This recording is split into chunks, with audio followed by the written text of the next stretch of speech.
Pra është pamundur që Evropa të zëvendësojë Shtetet e Bashkuara të Amerikës, sepse është pjesëmarrëse totale në të gjitha këto lojra që po bën. Pavarësisht tentativës së saj për të zëvendësuar Amerikën në pra jemi larg Dritan, jemi shumë larg asaj. Me që po vinë zgjedhjet në SBA, thash mos jo, jemi shumë larg asaj, nuk ka mundësi dhe për këtë arsye tashmë edhe vendet ndryshme evropiane kanë filluar dhe hyn në bisedime direkt me Shtetet e Bashkuara të Amerikës për çështje të ndryshme. Kështu që deri në nëntor po thua sinjalet janë larg. Ofensiva ruse vazhdon njëkohësisht. Shiko, nuk ka ofensiv, do të kemi parasysh. Ai sistemi që para vazhdon lufta, aktualisht në të gjithë vijën e frontit rusët janë në avancim. Pra nuk ka tërheqje të forcave ruse, nuk ka humbje të territorit nga ana e Rusisë, po ka humbje të territorit nga ana e Ukrainës.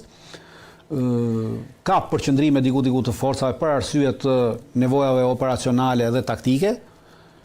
Por nuk është një ofensiv në konceptin e ofensivës, pra kanë mbaruar koncepti i ofensivës aktualisht për shkak edhe të teknologjisë, për shkak edhe të zhvillimit të doktrinave luftarake dhe të teorive luftarake të reja, për shkak edhe të kapacitetit të intensitetit të madh të luftës dhe zbulimit elektronik të madh që ekziston, është e pamundur sot që pikërisht në Ukrainë të arrisë të krijosh më ofensiva të mëdha si në konceptin siç kanë qenë ofensivat e mëdha, dhe kjo do të kërkojë nevoja të mëdha për ndryshimin e doktrinave ushtarake, doktrinë cilën NATO-ja dhe as vendet e tjera të NATO-s, cilat bëjnë pjesë edhe neve, nuk e kemi marrë parasysh dhe nuk kemi ndryshuar asnjë doktrinë, asnjë taktikë luftarake, asnjë. Pra, vazhdojmë të operojmë me konceptin e doktrinave të vjetra dhe taktikave të vjetra ushtarake, ku ti mund t'i grumbullosh një batalion në një vend. Sot ti nuk mundet të grumbullosh më shumë se 50 veta në asnjë vend, sepse kudo që ta grumbullosh të 50 vetësh, ai është i zbulueshëm sot, qoftë nga dronët, qoftë nga avionët, qoftë nga satelitët, dhe duke qenë se dronët sot kanë marrë një kapacitet të madh, por edhe artilleria kundërerore, edhe artilleria toksore ka marrë një kapacitet të madh dhe është rritur sasia, pra ka sot artilleria që prodhojnë sot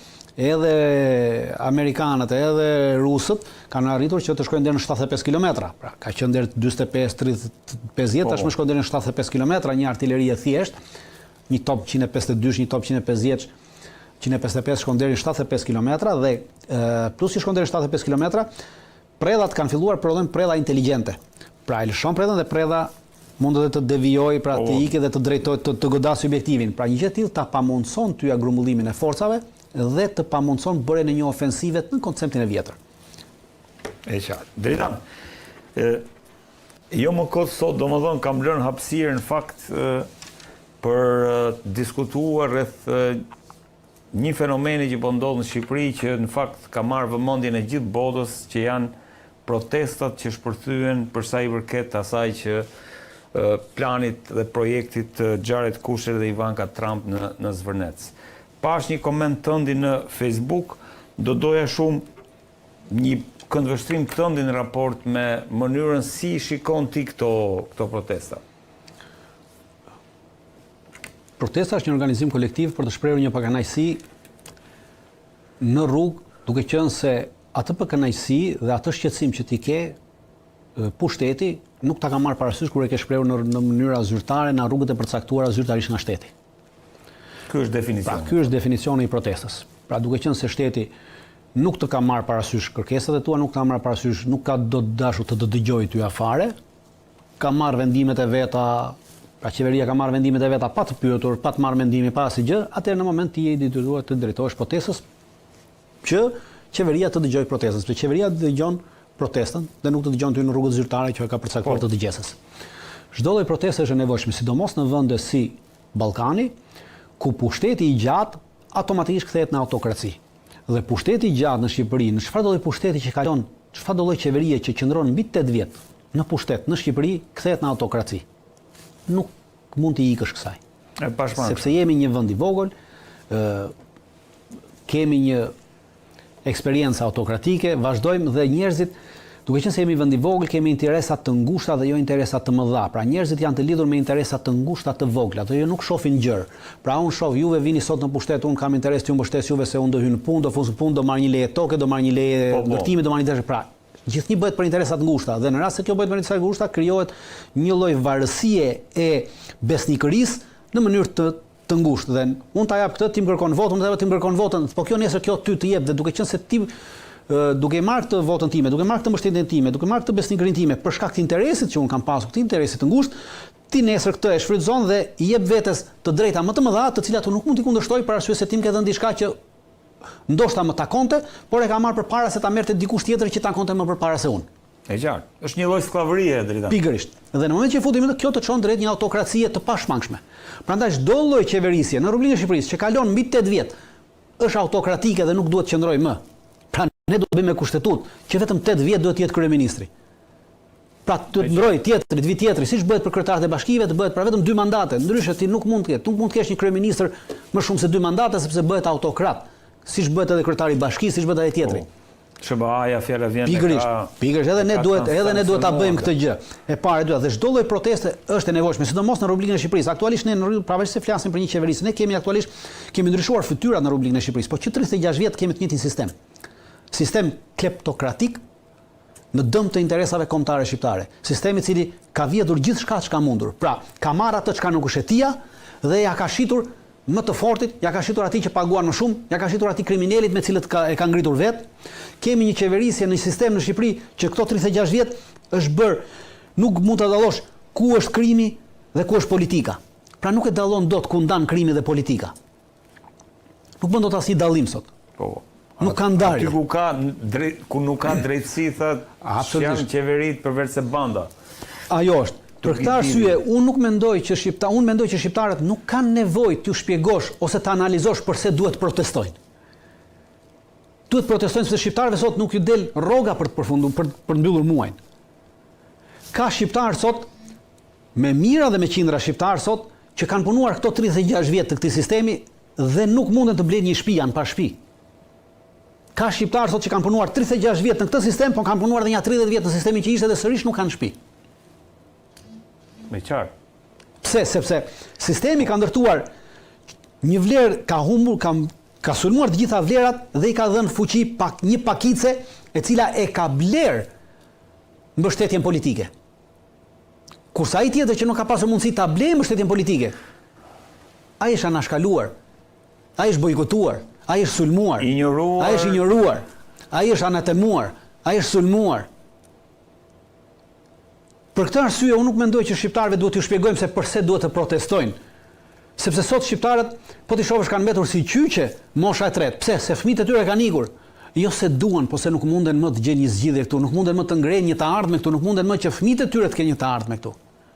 Fëmijët tanë këtu nuk kanë të ardhme. Pra, për 36 vjet kemi një sistem i cili ka ndryshuar fytyrat dhe emrat. Për 36 vjet kemi një sistem i cili ka qenë dikur Nano, Berisha, Basha, Meta, Majko, Tashi Rama. Pra këta janë vetëm emra që ndryshojnë sistemi, ka mbetur i njëjtë. Për këtë arsye shqiptarët duhet ishin ngritur dhe duhet ngrihen. Dhe unë e përkrah këtë protestë. Pavarësisht se do kemi gjithë shumë njerëz që mund të thonë që këtë protestë ka organizuar filani.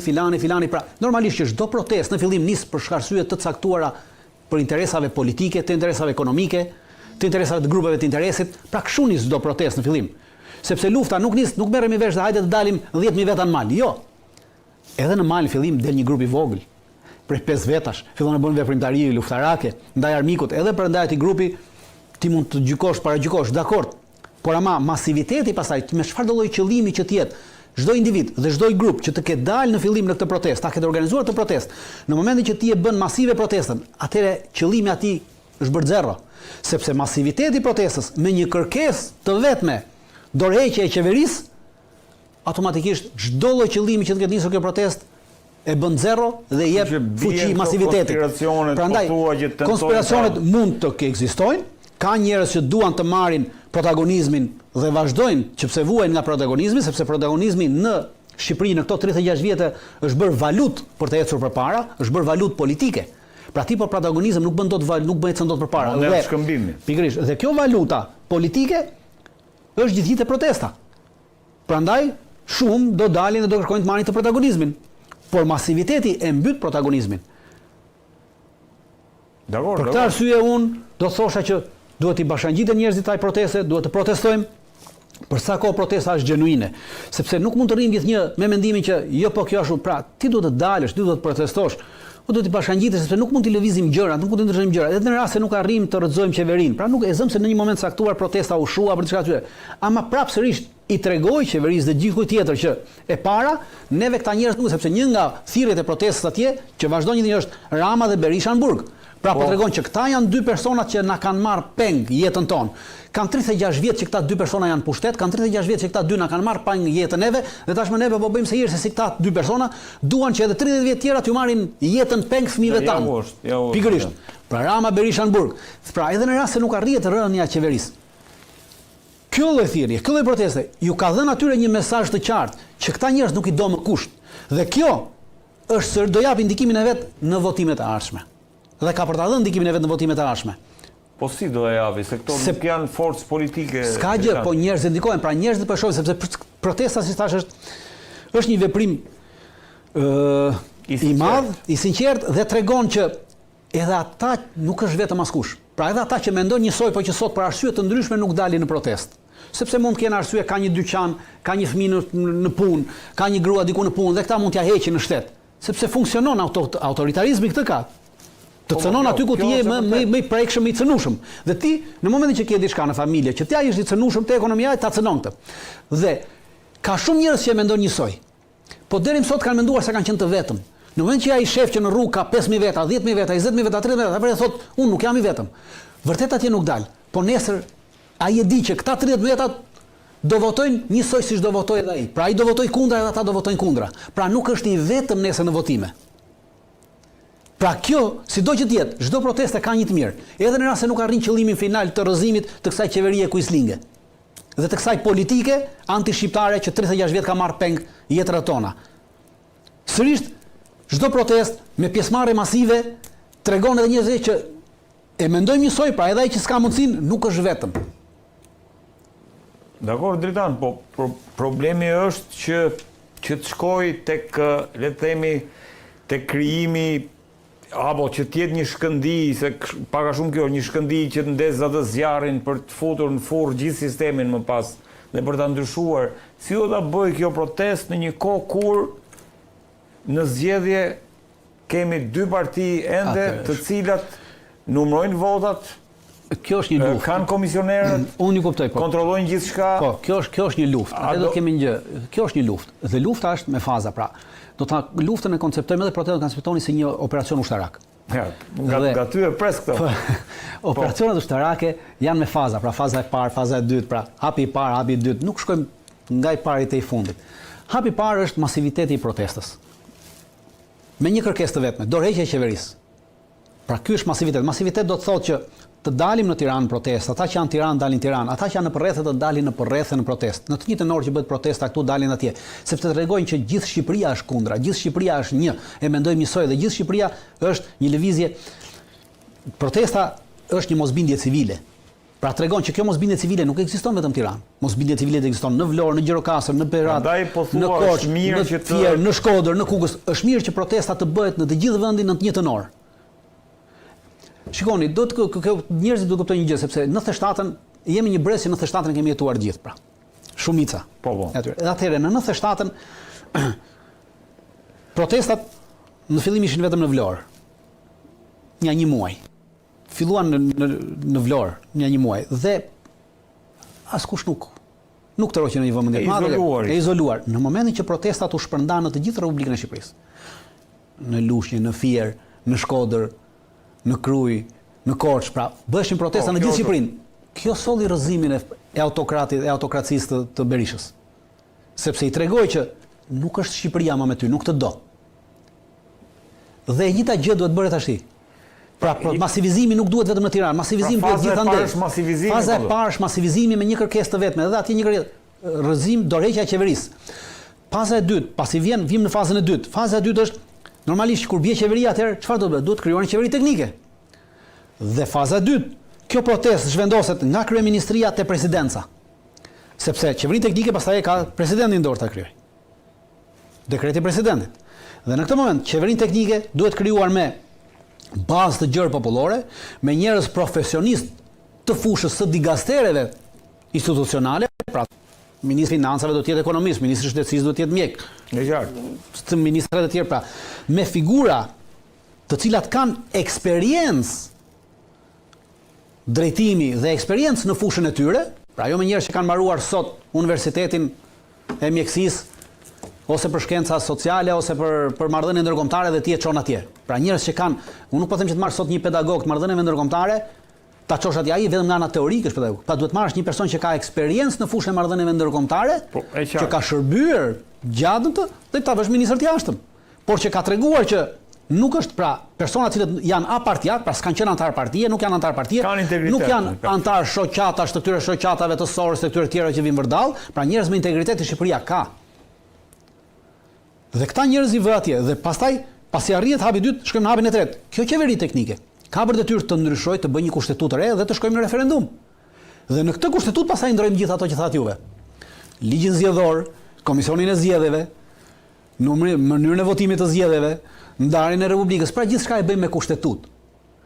Dhe shkojmë në këtë zgjedhje. Pra, masivizim, qeveri teknike, referendum kushtetues, për një kontratë të re kushtetuese, dhe pastaj shkojmë në zgjedhjet. Kjo qeveri teknike mund të zgjasë një vit, 2 vjet, sa është e nevojshme le zgjasësh një qeveri teknike me profesionista, apolitike. Pra që i shërben popullit, i shërben këtij vendi. Dhe në këtë moment ti e ke thyer sistemin. Pse e ke thyer sistemin? Sepse kjo qeveri teknike nuk do të vazhdojë dot të njëjtat kontrata që ka bërë kjo qeveri. Nuk i vazhdon me ato kontrata. Dhe aty pastaj në këtë kushtetutë i fusim gjithë ato që diskutuam. Edhe kozgjatën edhe mandatin e një kryeministri, edhe mandatin e një presidenti, edhe mandatin e një kryetari bashkie. Pra i fusim të gjitha aty. Gjithçka. Sepse hapet një debat publik për bërjen e kësaj kushtetute. Dhe pastaj siç e ke protestën, ke edhe debatin publik.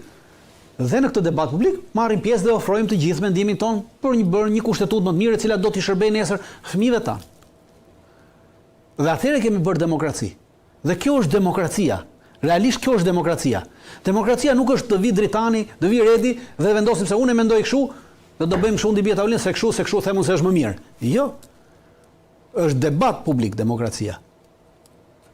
Dritan, po a nuk e shkatëron kjo sistemin aktual pak, a nuk e delegitimon opozitën, a nuk është kjo një ndihmë për Edi Ramën në momentin që opozita qahet në këtë formë? Atëherë, aktualisht nuk juve në rast se do të mendonim aktualisht në Shqipëri nuk ka opozit.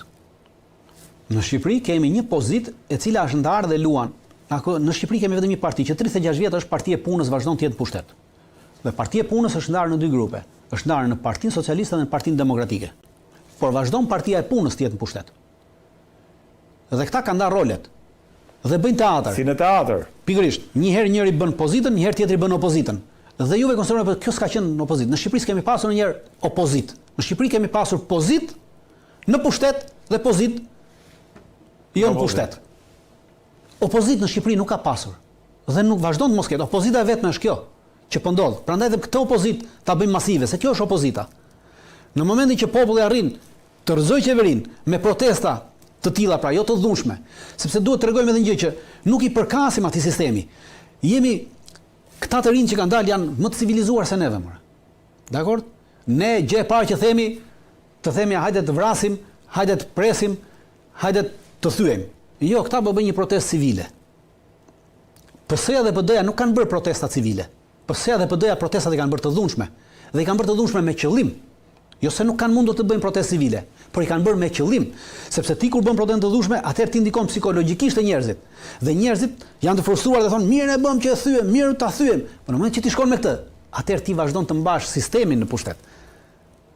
Vazhdon të mbash të njëjtat ndidhje okulte ekonomike që kanë kjo opozita që ju thoni me pozitën, që për mua janë një, është Partia e Punës në pushtet, vazhdon të jetë Partia e Punës në pushtet. E qartë. Për këtë arsye, shihni, këta atje po protestojnë, policia po rripo bën se hir. Pra nuk është me skafandra.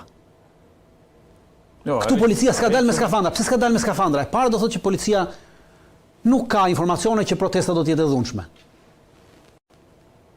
Kurse kur policia del me skafandra